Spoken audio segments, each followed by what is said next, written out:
Good morning. Ayan, wait lang, mag-gloves ako. Ayan, so day 2 ng ating pag-dry. Since Saturday, no actually since last week pa. Pero yung pag-dry natin ng lemon, pinya, at saka ng strawberry. Ayan. Pero ngayon yung naisalang is pinya. So, i-check natin if it's okay na sila.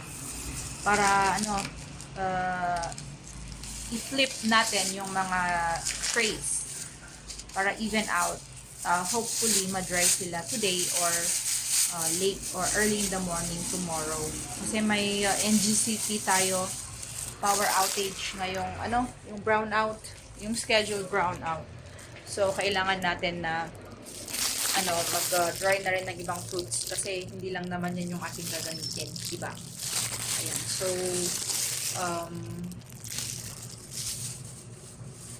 ito yung pinya. Yan.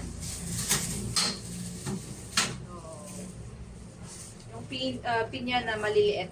Yan. And, yan. Na-dry ito kahapon ng ating, may nag-part-time kahapon, nag-slice ng fruits. Ayan. So, yan.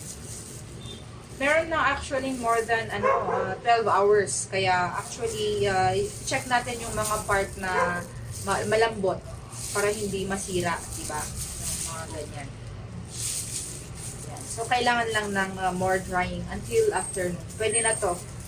So, dito ako maglalagay mamaya ng apple at saka watermelon.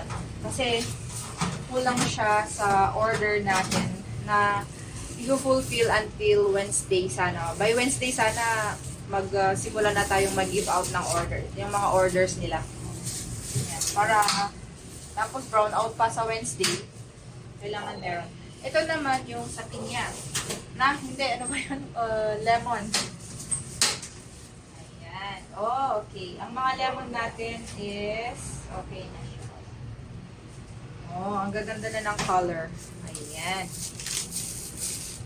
Ayan. So, may mga part pa dito. Sa second half niya yung hindi fully dried. Ayan. Yung ganito. Ayan pa siya. Kulang pa. Yung half niya, ganyan.